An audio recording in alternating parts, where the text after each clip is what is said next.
अस्सलाम वालेकुम, एक स्पीक चैनल पर खुश आमदीद। दोस्तों, इन दिनों कश्मीर और पाकिस्तान का बच्चा हुर्रियत रहनुमा यासीन मलिक के लिए अश्क-फ़शाक है और इनकी रिहाई के लिए बाआवाज़ बुलंद है। जहां आज़ाद कश्मीर के वज़रा मगरमच्छ की नींद सोए हुए हैं, वहीं JKLF के सरबराह का आज़ादी कश्मीर की तगोदो करना खुश आइन है। कश्मीर की जन्नत नज़ीर वादी ने शेर पैदा किए हैं जो हमेशा इन दो हाथी मुल्कों के दरमियान मारे गए हैं। यासीन मलिक आखिर हैं कौन, क्यों कर भारत इससे खौफज़दा है?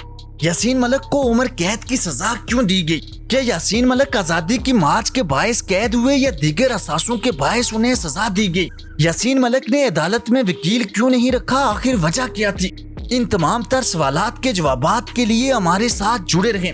नए आने वाले अहबाब से गुजारिश है कि एक स्पीक चैनल को सब्सक्राइब करें और वीडियो को लाइक और शेयर करें और मजीद बेल आइकन का बटन दबाना मत भूलें ताकि आपको हमारी न्यू आने वाली वीडियोस बर वक्त मिलती रहें।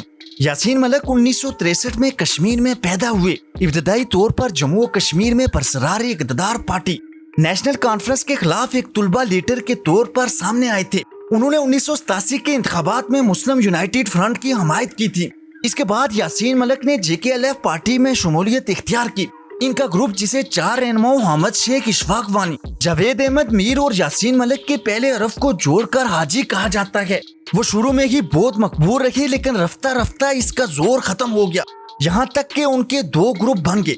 यासीन मलिक को मकबूल भट्ट का सिपाही खास भी कहा जाता है। यासीन मलिक की कई बार गिरफ्तारियां हुई और हर बार इनसे कोई न कोई तब्दीली जरूर रोनमा हुई। जब सन 1994 में उन्हें हुर्रियत रहनुमा में लिया गया तो उन्होंने कश्मीर के मसले को अमन के साथ हल करने की पैरवी की ताकि इनके काफिले में कश्मीरी, भारतीय और पाकिस्तानी शामिल हों।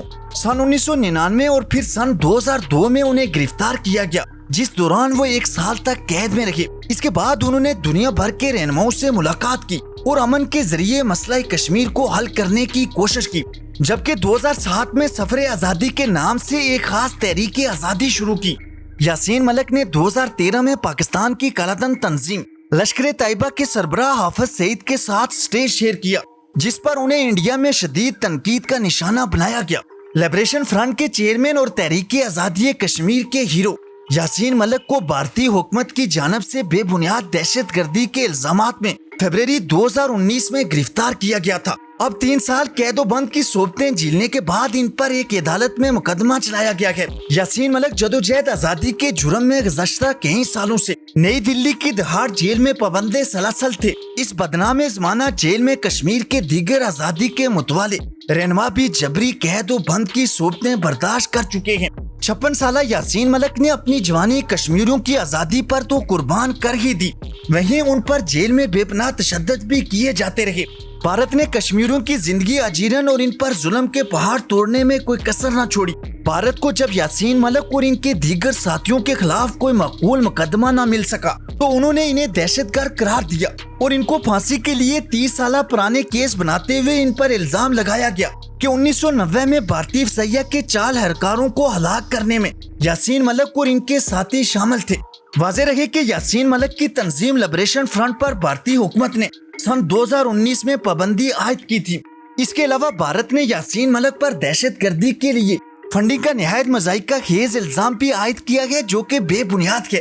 यासीन मलिक जैसे हीरा सिफ्त इंसान पर ऐसे घटिया इल्जाम लगाना रोशनी करने वाले सूरज को गाली देने के मुतरादिफ है। मजीद इन पर एक इल्जाम ये भी था कि हाफिज सईद के साथ मिलकर भारत का अमन खराब करने की कोशिश की। 25 मई 2022 को केस की समाअत के दौरान यासीन मलिक से सवालात किए गए थे। दिफा में उन्होंने कहा कि लिबरेशन फ्रंट तंजीम के सरबराह की हैसियत से 1994 में मुसल्लह जदोजहद को खैराबाद करके महात्मा गांधी का रास्ता इख्तियार किया था। कश्मीर की आज़ादी के लिए पुरअमन कोशिश की। उन्होंने मजीद कहा कि अगर वो दहशतगर्द थे तो उन्हें पासपोर्ट क्यों दिया गया? भारत के सिपाही रहनुमा मनमोहन सिंह और वाजपेयी उनसे मिलने क्यों आए? जब सजा के हवाले से यासीन मलिक से पूछा गया, ताहम यासीन मलिक ने तारीखी अल्फाज कहे, मैं अदालत से रिहायत की भीख नहीं मांगूंगा। अगर आज़ादी और इंसाफ की जदोजहद जुर्म है तो मैं मुजरम हूँ। आप जो फैसला देंगे वो मुझे मंजूर है। यूं 25 मई 2022 को एक कश्मीरी रहनुमा को उम्र कैद की सजा दी गई। सोशल मीडिया का दौर है, आप जिस महाज पर भी हैं हक की आवाज बुलंद करें, खुश रहें और खुशियाँ बांटें। यही इस आरसी जिंदगी का हुस्न है। शुक्रिया।